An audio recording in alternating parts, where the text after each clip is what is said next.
जो पर्यावरण है, जो हमारा पर्यावरण है वो क्या हो जाता है, प्रदूषित हो जाता है। तो हमारा पर्यावरण प्रदूषित हो जाता है, जिसके कारण से हमारे वातावरण, जीव जंतु, पशु, मनुष्य इत्यादि को बहुत बड़ा खतरा पड़ता है।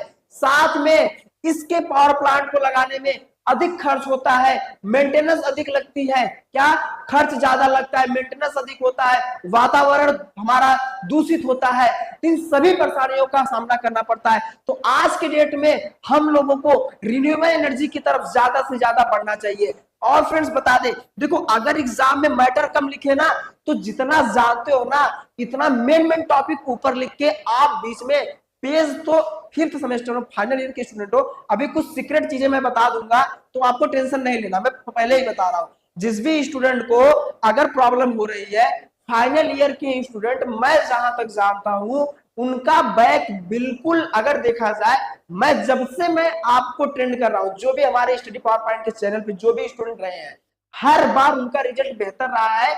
1% स्टूडेंट मिनिमम फेल होता है। लिखने का तरीका पता होना चाहिए, नंबर पास हो जाओगे, मैं जानता हूं, लेकिन ये चीज क्या है, ये चीज मैं आपको आगे बताऊंगा, बट अभी आप रुके रहिए। देखो पर्यावरण क्या है, दूषित कम होता है, वातावरण हमारा क्या होगा, दूषित होगा, सॉरी प्रदूषित होगा। साथ में इससे मनुष्य, जीव जंतु को भी खतरा पहुंचेगा, कास्ट अधिक होता है, मेंटेनेंस ज्यादा लगता है, तो सारी चीजें हमारी होती है। एग्जाम्पल में आप क्या दे सकते हो बताओ, एग्जाम्पल में डीजल, पेट्रोल, मिट्टी का तेल, ये सारी चीजें हो सकती हैं, गैस, एलपीजी, सीएनजी, ये सब क्या है, हमारे ऊर्जा के स्रोत ही तो है, ऊर्जा के स्रोत है ना भैया। तो ये चीज देखो, तो ये है नॉन रिन्यूएबल, या आप कन्वेंशनल एनर्जी भी इसे कह सकते हैं, नॉन रिन्यूएबल या कन्वेंशनल एनर्जी कह सकते हैं। तो इतनी सारी बातें आपको क्लियर हुई, इसमें से आपको एक प्रश्न 5 नंबर में आने से कोई नहीं रोक सकता, आना ही आना है। तो क्या आपको समझ में आया? वीडियो को लाइक कोई करो या ना करो, वो तो बात की बात है, लेकिन जादू तभी दिखाऊंगा जब कम से कम 150 लाइक कंप्लीट होगा। 150 लाइक पे जादू दिखाऊंगा, बट जादू के साथ साथ इस जादू को भी लो और करके आना फ्रेंड्स। कर लोगे सभी लोग? जल्दी से बताइए। हाँ जी, क्या बोल रहे हैं बताइए, बोलिए फ्रेंड्स। हाँ, सत्य हो जाएगा, सभी का हो जाएगा। देखो कमेंट करो, हो जाएगा सभी का। देखो करने की जिम्मेदारी आपकी है, लिखने की जिम्मेदारी आपकी है। नहीं लिख पाओगे, मैं पहले ही बता दिया, 50 रुपए खर्च कर देना अगर मन करेगा तो, जबरदस्ती नहीं कर रहा हूं, खर्च कर देना, अगर तो नोट्स ले लेना, आराम से पढ़ लेना, जो भी आपका बेहतर लगे। चलिए फ्रेंड्स चलते हैं आगे, बताते हैं। अब हम आपको वह प्रश्न लेकर आते हैं, ध्यान दीजिए, मैं वह प्रश्न अब लेकर आता हूं जो सन 2023 में पूछा गया था। किस सन में पूछा गया था? 2023 में। तो 2023 में कौन कौन से प्रश्न पूछे गए थे, सभी प्रश्न मैं लेकर आया और वह सभी प्रश्न हल कराऊंगा, टेंशन नहीं लेना है। तो आइए देखते हैं 2023 वाले। 2023 के लिए रिजल्ट इसलिए बेहतर होता है क्योंकि सबसे क्या लिखे हैं, सबसे प्रिय गुरु से आप। चलिए बहुत बहुत धन्यवाद आप लोगों का, आपके ही सपोर्ट से मुझे बहुत ही अच्छा लगता है। और आपका सपोर्ट जिस तरीके से बना है पॉलिटेक्निक के बहकाल में, यानी यूपी पॉलिटेक्निक में, जो तरीके से आप लोगों ने मुझे सपोर्ट दिया भाई, बहुत अच्छा लगता है। और इसी के नाते मैं जो हूं आप लोगों के साथ किसी भी प्रकार की ऐसी चीज नहीं करना चाहता जैसे कि आपका नुकसान हो। इस चीज के लिए होता है क्योंकि देखो हर इंसान जो होता है ना, सबके पीछे अपनी अपनी एक है कमजोरी, और मेरी कमजोरी क्या है, मैं रियलिटी बता दूं तो मेरी कमजोरी केवल आप लोग हो। आप लोगों के जो चीज हो आप लोग, उसी के नाते मैं यहाँ खड़ा हूं। जिस दिन आप लोगों ने साथ छोड़ दिया उस दिन तो मैं क्या रह जाऊंगा, सोच लो अच्छे। अभी यही संख्या है, जिससे मैं अगर 0 लोग पढ़े तो क्या मैं कुछ रह जाऊंगा, मेरे पढ़ाने का कुछ मतलब रह जाएगा? तो जो भी चीज है, मेरा अगर कुछ भौकाल बन रहा है तो किसकी वजह से बन रहा है? आपकी वजह से बन रहा है। मेरे में अगर ज्यादा लाइक पड़ रहे हैं तो भौकाल किसका बनेगा? मेरा तो बनेगा, बट किसकी वजह से बन रहा है? तो आप लोगों का बन रहा है भाई, आप लोगों के कारण मैं यहाँ खड़ा हूं। तो आप लोगों के सपोर्ट से ही स्टूडेंट की पावर बहुत बड़ी पावर होती है। इंसान अगर कोई भी हो, जैसे अगर मोदी जी है तो उनके पास किसका पावर है? जनता का पावर है। देखो अब मैं बताता हूं 2024 में पूछे गए प्रश्न। 2024 में कौन कौन से प्रश्न पूछे गए थे। एक है गैर परंपरागत ऊर्जा के स्रोत निम्नलिखित है। अच्छा इतना तो लिख दिया, कंप्यूटर महोदय ने थोड़ा सा गलत कर दिया। पहले पूछा गया था कि गैर परंपरागत मतलब नॉन कन्वेंशनल एनर्जी क्या होता है। पहले पूछा गया था नॉन कन्वेंशनल एनर्जी होता क्या है? तो नॉन कन्वेंशनल एनर्जी अभी अभी बताया था, ये 2023-24 का पेपर है, 2023-24 का पेपर है। अब जो पेपर होगा वो 24-25 का है, अब जो होगा वो 24-25 का बोर्ड है। 2023-24 में पूछा गया नॉन कन्वेंशनल एनर्जी होता क्या है, अब उसके बारे में लिखना है। और फिर क्या लिखोगे? नॉन कन्वेंशनल एनर्जी के निम्नलिखित स्रोत है, जैसे में बायोगैस। अब बायोगैस के बारे में दो शब्द लिख देना, ये सब अपने मन से। सौर ऊर्जा के बारे में लिख देना, जैसा कि मैंने आपको बताया। उसके साथ आप विंड एनर्जी के बारे में लिख देना, जैसा कि मैंने आपको बताया। और साथ में फ्रेंड्स क्या लिखना, इन तीन के बारे में आप लिख देना। मैंने कहा मिनिमम 2 या 3 आप लिखोगे। तो ये 5 नंबर का प्रश्न था, तो ये 5 नंबर आपके हाथ में है। और 100% ये प्रश्न देखो 2023-24 में पूछ दिया, तो आ गया। आगे क्या पूछता है अगला प्रश्न देखो, मैं थोड़ा सा लिख के लाया हूं, लेकिन टेंशन नहीं लेना है कि सौर ऊर्जा संयंत्र की स्थापना और खराब रख रखाव की व्याख्या कीजिए। इतना जो थियरी लिखना आप स्क्रीनशॉट ले लो, लेकिन मैं अभी आपको बताने वाला हूं कि आप इसमें क्या लिखोगे। तो फ्रेंड्स, सौर ऊर्जा संयंत्र की स्थापना और रख रखाव कैसे करोगे? तो देखो, स्थापना के लिए सौर ऊर्जा कैसे स्थापित कर सकते हो? तो देखो, सिंपल तरीका है कि जो भी हमारा सोलर पावर प्लांट होता है, कि सोलर एनर्जी से बिजली बनाने के लिए हम पीवी सेल का उपयोग करते हैं। पीवी सेल यानी फोटोवोल्टिक सेल, एक प्रकार की सोलर पैनल या एक प्रकार की सोलर ऊर्जा ही है, इसका उपयोग किया जाता है। जिसकी सहायता से हम क्या करते हैं, जो प्रकाश की किरण आती है, केवल मेरी बात को सुनिए, मेरी बात को सुनिए ध्यान से, आप ये पूरा मैटर लिख लोगे और लास्ट में आपको मैं पढ़ के बता दूंगा। बहुत इंपॉर्टेंट है, 2-3 बार पूछा जा चुका है, 2022-23 दोनों में पूछा जा चुका है। फ्रेंड्स, क्या है कि देखो, जो भी सोलर पावर प्लांट होते हैं, सोलर पावर प्लांट को ज्यादातर हम लोग जो पीवी सेल है, फोटोवोल्टिक सेल को ही क्या करते हैं, सौर ऊर्जा आप कह सकते हो। जो हमारे सूर्य से प्रकाश आती है, उस प्रकाश को क्या करते हैं, सोलर जो भी हमारा पैनल होता है, सोलर पैनल होता है, उस सोलर पैनल पे पड़ती है। और उस सोलर पैनल की सहायता से हम लोग डीसी लेते हैं। क्या डीसी एनर्जी मिलती है, मतलब डायरेक्ट करंट मिलती है। उस डायरेक्ट करंट को इन्वर्टर की सहायता से हम लोग क्या करते हैं, एसी में कन्वर्ट करके अपने घर में आराम से क्या कर सकती है, लगा सकती है। इतना ही नहीं, सोलर पैनल को आप कैसे स्थापित करते हो, बैठाते कैसे हो? तो सबसे पहले सबसे आसान तरीका होता है छत पे। छत पे सोलर पैनल ले जाओ, बैठा दो, जैसे हमने ही बैठाया है। छत पे क्या करो, सोलर पैनल लगा दो भैया। या एक तरीका है, क्या एक मचान बनाओ। मचान बनाने का मतलब, जैसे गांव में किसान उसान नहीं होते, जब जो गांव में जो किसान होता है, अपनी खेती की रक्षा करने के लिए, जानवर से बचाने के लिए 2 ठो ऐसे क्या लगा देता है, बांस लगा देता है। और बांस लगाकर उस पे ऐसे फलटा बिछा देता है। फलटा बिछाकर आराम से रात को सोता है और लाइट मार के देखता है कोई जानवर आया तो नहीं। तो उसे क्या कहते हैं, मचान कहते हैं। तो हम मचान बनाते हैं सबसे पहले, क्या मतलब लगाते हैं, सोलर पैनल का लगाएंगे स्टैंड। स्टैंड लगाने के बाद स्टैंड को ही कहते हैं, क्या कहते हैं, मचान कहते हैं। स्टैंड बनाएंगे, स्टैंड बनाने के बाद उस पर हम सोलर पैनल स्थापित करेंगे। स्थापित करने के बाद उस सोलर पैनल की हम लोग करेंगे कनेक्शन। तो यानी कि वायर लाएंगे, वायर से करेंगे, उसका पूरा कनेक्शन करेंगे। कनेक्शन करने के बाद उस कनेक्शन को घर के अंदर लाएंगे। घर के अंदर हम लोग क्या कनेक्ट करेंगे, इन्वर्टर।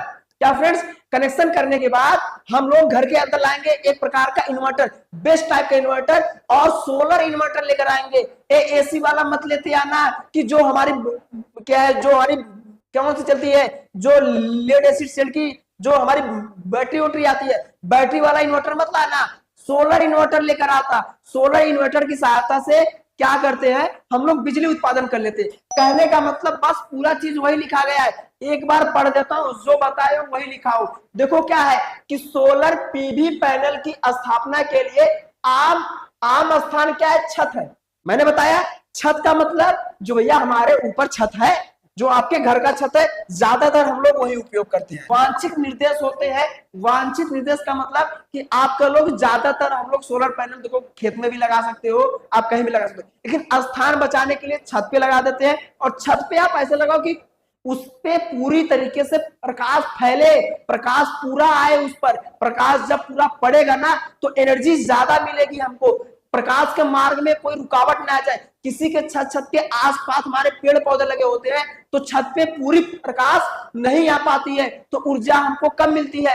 तो छत के आसपास पेड़ पौधे देखो लगाना तो अच्छी बात है, लेकिन कुछ पाने के लिए कुछ खोना पड़ता है। तो प्रकाश पूरा पड़ने के लिए आपको क्या करना पड़ेगा, आसपास का ऐसी कोई वस्तुएं न रखें जिससे कि रुकावट आ जाए। साथ में लिखा है ताकि पैनलों के अधिकतम धूप क्या हो मिले, मतलब कोई भी रुकावट नहीं आना चाहिए और पैनल पे क्या हो, धूप अधिकतम मिले।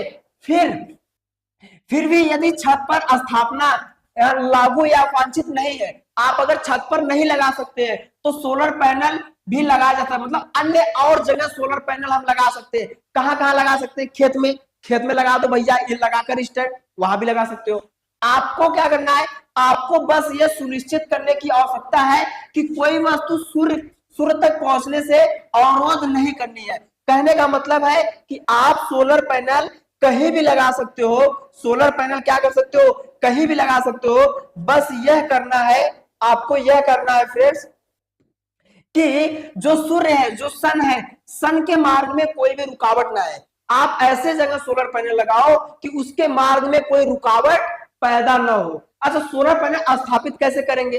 अच्छा, उसके बाद देखो हम क्या करते हैं, मचान सेट करते हैं, यानी कि स्टैंड लगाते हैं। स्टैंड के बाद सोलर पैनल को क्या करते हैं, माउंट करते हैं, उस पर सेट करते हैं। क्या करते हैं, सेट करते हैं। माउंट करने के बाद स्टैंड लगाएंगे, स्टैंड पे लेकर जाएंगे सोलर पैनल को, मतलब माउंट करेंगे, उस पर रखेंगे। रखने के बाद सोलर पैनल को स्थापित करेंगे स्टैंड पे रखने, मतलब सोलर पैनल को वायर से कनेक्ट करें। अब वो सीरीज में कर रहे हैं, पैरेलल में कर रहे हैं, वो आपके ऊपर डिपेंड।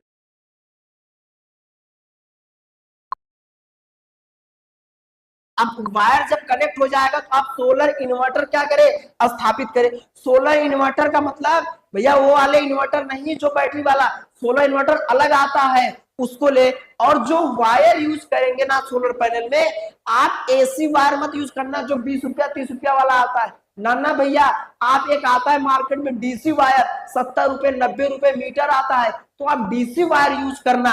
कौन सा वायर, डीसी वायर। वायर दो प्रकार के होते हैं, एक एसी के लिए, एक डीसी के लिए होता है, तो आप डीसी वायर उपयोग करना।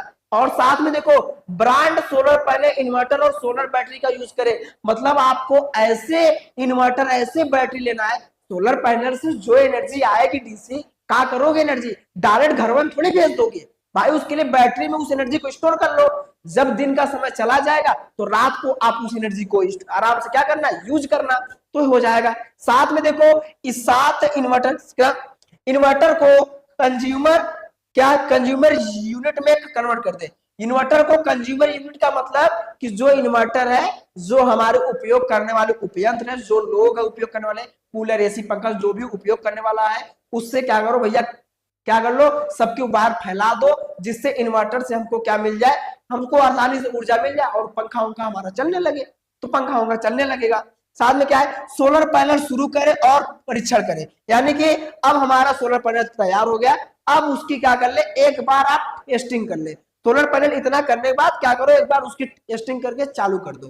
तो ये हो गया क्या कि सौर ऊर्जा की स्थापना। और अभी तो रख रखाव क्या करना, अभी इसके बारे में चर्चा करेंगे।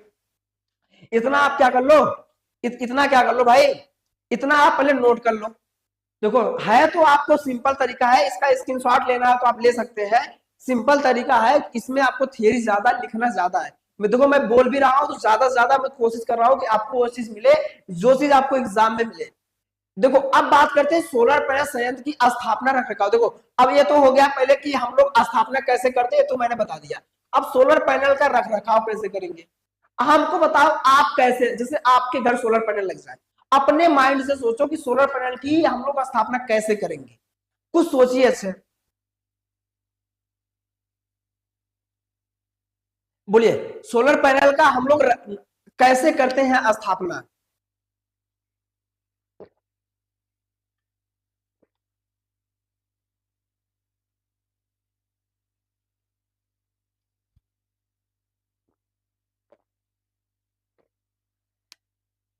चलिए सोलर पैनल की स्थापना के लिए सोचो, ध्यान दो। देखो जो भी हमारा सोलर पैनल होगा फ्रेंड्स, जो भी सोलर पैनल होगा, उसकी स्थापना करने के लिए कुछ नहीं करना है कि सोलर पैनल, चलो ले लो, देखो मैं जो बता रहा हूँ कोई भी घूमने वाला भाग नहीं होता है कि सोलर पैनल हिल डुल रहा है, इसे इसे हिल रहा है, नहीं हिल रहा है, भाग रहा है कहीं, उसमें मूव करने वाला पार्ट नहीं है। तो सोलर पैनल में कोई भी घूमने वाला भाग नहीं होता है, सोलर पैनल में कोई भी घूमने वाला पार्ट नहीं होता है। अच्छा, इसलिए सोलर पैनल का रख रखाव करना आसान होता है, इसलिए सोलर पैनल का क्या रख रखाव करना क्या होता है, आसान होता है। क्या होता है भैया, बहुत ही आसान होता है। तो सोलर पैनल में कोई भी घूमने वाला पार्ट नहीं होता है, इसलिए सोलर पैनल का जो रखरखाव होता है बहुत ही आसान होता है। तथा सोलर पैनल को साफ सफाई के लिए, सोलर पैनल को लंबे समय तक के लिए साफ सफाई करने की कोई जरूरत नहीं है, लंबे समय तक के लिए साफ सफाई करने की कोई जरूरत नहीं है। लेकिन जब सोलर पैनल पे धूल मिट्टी कण आ जाए, जब सोलर पैनल पे धूल आ जाए, मिट्टी आ जाए, कोई कंकड़ बालू पत्थर आ जाए, तो उस सोलर पैनल को क्या करते हैं हम लोग, पानी का छिड़काव या उसको हम लोग ऐसे कपड़े से पोंछते हैं कि वो धूल मिट्टी हमारा क्या हो जाए, वो धूल मिट्टी या जो हमारा पानी है, वाटर, ऐसे जो हमारा वाटर है, वाटर का छिड़काव कर दे या उसको पोंछ दे। लेकिन ध्यान देना, सोलर पैनल को पोंछने से पहले, सोलर पैनल को पोंछने से पहले आप ऐसे कपड़ों का यूज करें, ऐसे कपड़ों का यूज करें, या आप उसे पोंछने से पहले सोलर पैनल की जो बिल आई है, रसीद आई, उसको देख लो। कभी कभी क्या लिखा रहता है कि सोलर पैनल जब आप पोंछने जाते हैं ना, तो वो लिखा रहता है रसीद पे, सफाई करते हैं और पैनल में यदि किसी भी प्रकार का स्क्रैच आ जाता है तो उसकी गारंटी खत्म हो जाती है। तो सोलर पैनल को जिस कपड़े का आप उपयोग करें, उससे पैनल को किसी प्रकार की स्क्रैच न आए, सही सलामत रहे।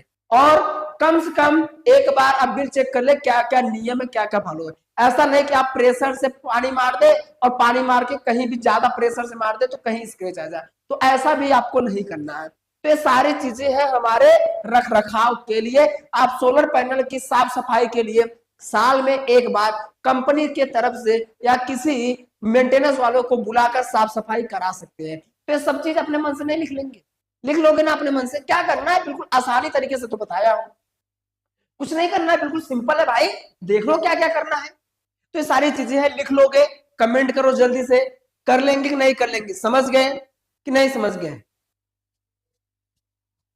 हाँ, नॉर्मल कपड़े का यूज आप कर सकते हो, बिल्कुल नॉर्मल कपड़े का यूज कर सकते हो। लिख लोगे कि नहीं लिख लोगे, बताइए जल्दी से कमेंट करो।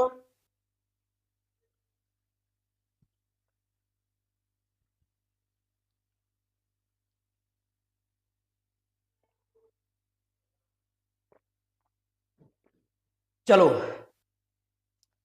आगे चलते हैं, देखो देखो आ जाओ आ जाओ, आगे चलेंगे बिल्कुल आराम से। जो भी स्टूडेंट नहीं लिख पाएगा, एप्लीकेशन से पहले बता दिया हूं, आराम से नोट्स लेके पढ़ लेना। नहीं लिख पाओगे तब के लिए बात कर रहा हूं, लिख लोगे बहुत अच्छी बात है। आगे चल रहा हूं, ये पीडीएफ मैं लक्ष्य बैच में, लाइव बैच में दे दूंगा, जैसे जो भी स्टूडेंट ज्वाइन है उनको मिल जाएगा पीडीएफ, टेंशन ना लें। आगे बात करेंगे हम लोग, क्या बात करेंगे, देखो आगे बात करने वाले हैं बायोमास की बुनियादी रूपांतरण तकनीकी और उनके अनुप्रयोग की व्याख्या कीजिए, एक चीज है। तो बायोमास की बुनियादी रूपांतरण और उनके तकनीकी अनुप्रयोग के लिए क्या करना है, व्याख्या करना है। तो जैसा कि आप देख पाएंगे, तो बायोमास की बुनियादी, एक बार अगर स्क्रीनशॉट लेना तो आप ले सकते हैं, फिर इसके बारे में हम आपको बताते हैं। इसके बारे में क्या करते हैं, बहुत ही अच्छी तरीके से हम आपको बताते हैं।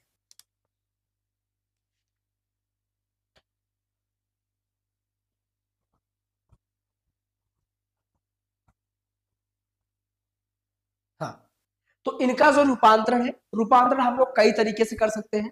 क्या क्या, देखो एक है हमारा थर्मो, क्या थर्मोकेमिकल रूपांतरण, दूसरा दहन है, तीसरा क्या है हमारा पैरोलिसिस है। तो तीन तरीके से हम लोग इसका रूपांतरण, मतलब है बहुत सारे तरीके, अभी मैं तीन आपको लिए बता देता हूँ। तो तीनों के लिए एक टर्म, एक कंडीशन देखो आपको याद करना पड़ेगा, ये चीज मैं आपको ज्यादा कुछ कह नहीं सकता क्योंकि आरएसी सब्जेक्ट है, आपको भी पता है। तो देखो थर्मोकेमिकल क्या होता है रूपांतरण, इसमें बायोमास की ऊर्जा तथा मूल्यांकन क्या उत्पादों में बदलने के लिए ऊष्मा का उपयोग किया जा सकता है। कहने का यह मतलब है जो इसमें ऊर्जा है और इनके जो हमारे मूल्यवान उत्पादों में, यानी कि ऊर्जा को मूल्यवान रूपांतरण में बदलने के लिए हम थर्मोकेमिकल का क्या करते हैं, उपयोग करके हम लोग क्या करते हैं, इसका रूपांतरण कर लेते हैं। दूसरा दहन है। दहन का मतलब आपको पता है कंबस्शन, किसी भी चीज का दहन कराना। दहन का मतलब यह होता है कि यह सब देखो आराम से, यह सबसे देखो ये कंप्यूटर मोशन से थोड़ी सी मिस्टेक हुई, यह सबसे सरल एवं व्यापक रूप से इस्तेमाल की जाने वाली प्रक्रियाओं में से एक है। मतलब दहन सबसे आसान विधि है, बहुत ही आसान विधि है और ज्यादातर उपयोग हम लोग यही करते हैं कि बायोमास में क्या करते हैं, जो भी कूड़ा करकट हो दहन करके गैस प्राप्त कर ले, उस गैस को उपयोग करके हम अलग अलग जगह से क्या कर सकते हैं, ऊर्जा प्राप्त कर सकते हैं। तो ये चीज होता है। एक ऐसी प्रक्रिया है जिसमें ईंधन को क्या करते हैं, ऑक्सीजन के साथ जलाया जाता है या गर्मी पैदा की जाती है। आपको पता कोई भी चीज होगी जलाओगे तभी गर्मी पैदा होगी।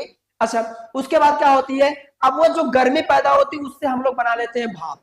जो हीट उत्पन्न होती है उस हीट से क्या बना लेते हैं भैया, उससे हम पानी गर्म कर देते हैं। अब पानी गर्म करने से हमारा बन जाता है भाप। अब भाप बनने से क्या होता है कि जो भाप बनेगा उस भाप को क्या करेंगे भैया, उस भाप से हम लोग ऊर्जा प्राप्त कर लेंगे। सीधे क्या कर सकते हैं, भाप से हम लोग क्या करते हैं, ऊर्जा प्राप्त कर लेते हैं। और भाप से बहुत सारी चीजें कर सकते हैं। जैसे में इसमें क्या लिखा है कि जो हमारे अपशिष्ट बायोमास को ऊर्जा में बदलने के लिए सीधी प्रक्रिया है। कहने का मतलब है जो भी हमारे अपशिष्ट पदार्थ है उस अपशिष्ट पदार्थ को गैस बनाकर जलाकर क्या कर सकते हैं, सीधे हम लोग क्या कर सकते हैं, ऊर्जा में बदलने के लिए सबसे आसान विधि है। ए देखो कंप्यूटर महोदय से छोटी छोटी मिस्टेक हुई है, डायरेक्ट लिखे हैं तो ध्यान मत देना। ए लिखा है अपशिष्ट बायोमास। इसका उपयोग खाना पकाने में, हीटिंग, बिजली उत्पादन में और क्या कर सकते हैं, सह उत्पादन में विभिन्न अनुप्रयोग में किया जा सकता है। इतना लिख लेना। तो ये सारी चीजें हैं, इसका आप ध्यान रखेंगे तो ये आप नोट कर लो ना, एक चीज आप याद कर लेना, पूछा गया है इसलिए मैं बता दे रहा हूं। उसके बाद अगले की बारे बात करें तो हमारा होता है पायरोलिसिस। यह एक ऐसी प्रक्रिया है जो बायोमास को हवा की अनुपस्थिति में गर्म करके ठोस चारकोल, तरल जैव तेल और दहनशील गैसों में परिवर्तित करता है। कहने का यह मतलब है हवा की अनुपस्थिति, इसका बारे में ध्यान दो। मतलब बिना हवा क्या करता है कि भाई बायोमास को क्या करता है, गर्म करके ठोस चारकोल हो, चाहे हमारे तरल जैव तेल हो या दहनशील गैसों में परिवर्तित करे, इन सभी को क्या करता है, बहुत ही भारी मात्रा में किसमें, एक ऐसे गैस के रूप में परिवर्तित करता है जिसका कि उपयोग हम बहुत ही आसानी से कर लेते हैं। स्क्रीनशॉट लो, पढ़ लेना, एक बार याद कर लेना, पढ़ लेना अपने मन से, याद कर लेना, बट आप छोड़ के मत आना। मेरी बात अच्छे ध्यान से सुन लो। जैसे मैं बता रहा हूं, अगर आपको एग्जाम में कोई प्रश्न ना आए, कोई प्रश्न आपको नहीं आ रहा है किसी भी प्रकार की, पहली बात तो 5वें सेमेस्टर में आरएसी हो, कोई भी सब्जेक्ट हो, खूब लिख के आओ। देखो आए या ना आए, आपको पता नहीं आ रहा तो कोई दिक्कत नहीं, लेकिन आप ये कोशिश करो कि आप 20 पेज भर के आओ। मैं आपको कह रहा हूं कम से कम 20 से 22 पेज भर के आओ भाई, इतना पेज आप भर के आओ। अगर जिसको नहीं आ रहा है मैं उसके बारे में बात कर रहा हूं, खूब भर के आओ, पेज लिख के आओ।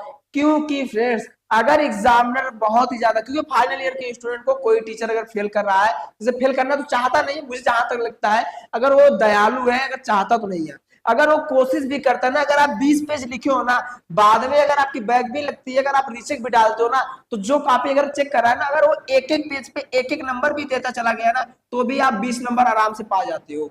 तो जो स्टूडेंट वो बैग उन्हीं की लगती है ना, जो 11 पेज या 17 पेज या 15 पेज ऐसे लिख के आओगे तो कैसे मिलेगा नंबर, मिलेगा। देखो अगर कुछ नहीं आता तो कम से कम 20-22 पेज भरो, खूब भर गया और उसी टॉपिक के बारे में लिखो जिस टॉपिक के बारे में पूछा जा रहा है। अच्छा, उसके साथ में अगर जैसे में पहले में आपको 3 प्रश्न दिए रहते हैं, कोई 2 करना रहता है। मान लो कोई प्रश्न है, पहला क्वेश्चन 1, क्वेश्चन 2 है, क्वेश्चन 3 है।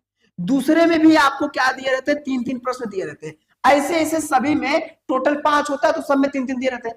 तो अगर इसमें आपको तीनों आ रहे हैं, इसमें आपको केवल 2 ही प्रश्न आ रहा है और एक और दिया हुआ तीसरा वाला, इसमें एक ही प्रश्न आ रहा है, 2 प्रश्न नहीं आ रहा है, तो अब तीसरा वाले में एक छोड़ थोड़ी दोगे, तो तीसरा वाला हेडिंग डालना भैया तीसरा के ए तो कर लिया, हो गया तीसरा, बट बी नहीं आ रहा है, तो तीसरा का बी हेडिंग डालना और हेडिंग यही डालना जो तीसरा का बी वाला है। लिखोगे क्या, लिखोगे क्या, लिखोगे इस वाले में, इसमें से दो आ रहा था एक नहीं आ रहा था ना, इस वाले को उठाकर इसमें रगड़ सकते हो, लिख सकते हो भाई आराम से।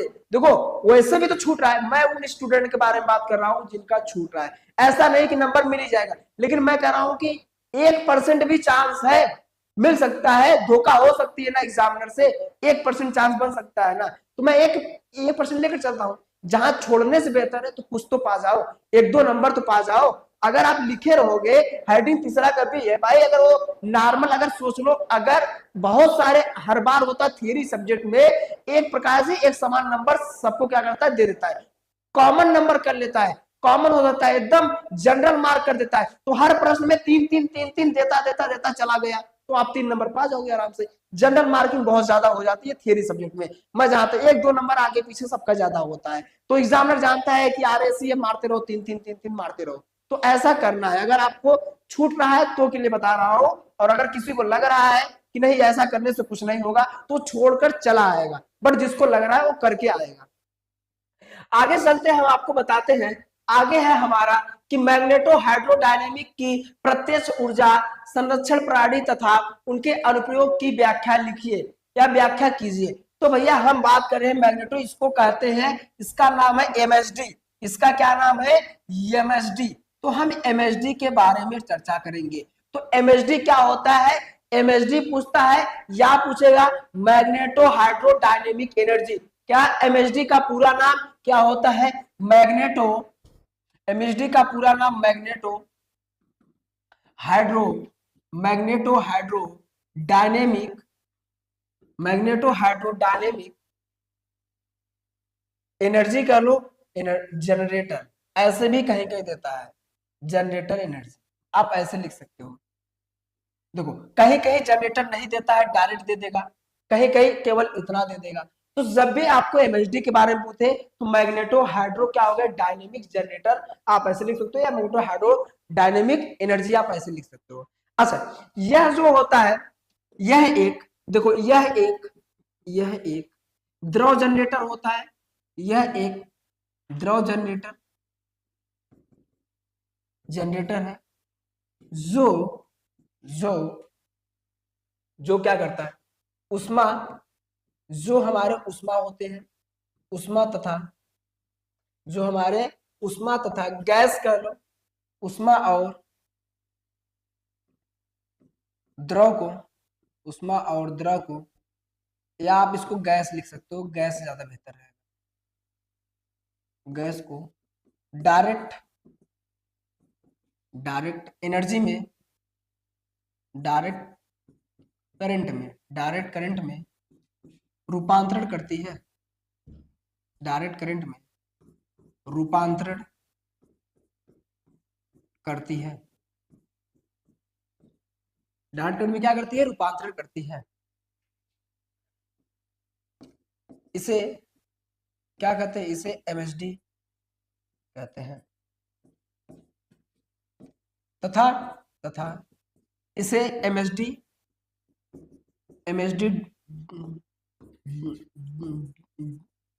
डायनामो तथा डायनामो के नाम से जाना जाता है, एमएसडी डायनामो के नाम से जाना जाता है, यह फैराडे के नियम पे, यह फैराडे के नियम पर आधारित है, यह फैराडे के नियम पर आधारित है, तथा इसलिए इसे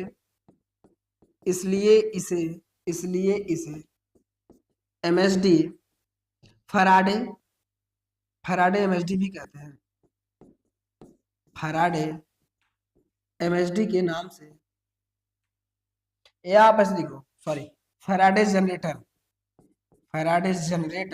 और कोष्टक में लिख देना एमएसडी, कोष्टक में एमएसडी के नाम से भी जाना जाता है, नाम से भी जाना जाता है।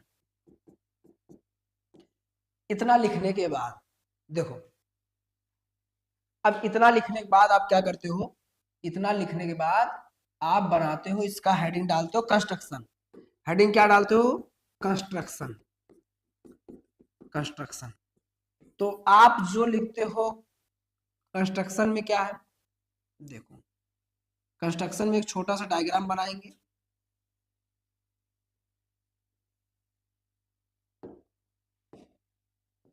हो गया इतना, लिख लोगे कि नहीं लिख लोगे?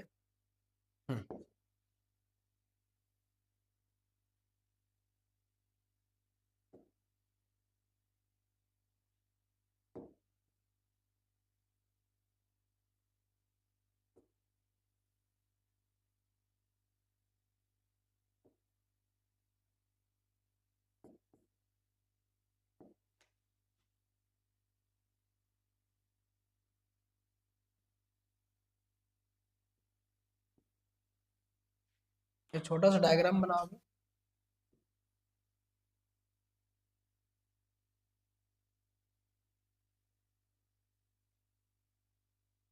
इसे लिख देना MHD डक। MHD डक ये हमारा गैस होता है, ये हमारा क्या रहेगा, गैस रहेगा। और इसे लिख देना इलेक्ट्रोड। इलेक्ट्रोड यहाँ हमारा आयनित गैस या मैग्नेटिक फील्ड लिख लेना। मैग्नेटिक फील्ड बहुत इंपॉर्टेंट ये है, मैग्नेटिक फील्ड लिख लेना। और ये हमारा RL है, बस इतना लिख लेना। हाँ चलिए हो गया, कर लिए, तो इतना कर लेना। अब लिखना हेडिंग डालना कंस्ट्रक्शन। अब देखो हो गया। अब जो हमारे कंस्ट्रक्शन में इसके नीचे क्या क्या लिखोगे, इसके लिखोगे MHD डक। MHD डक लिखना, डक। और लिखना जनरेटर। जनरेटर या ऐसे लिखना, जनरेटर में लिख के आप लिखो मैग्नेट, फिर आयनित गैस,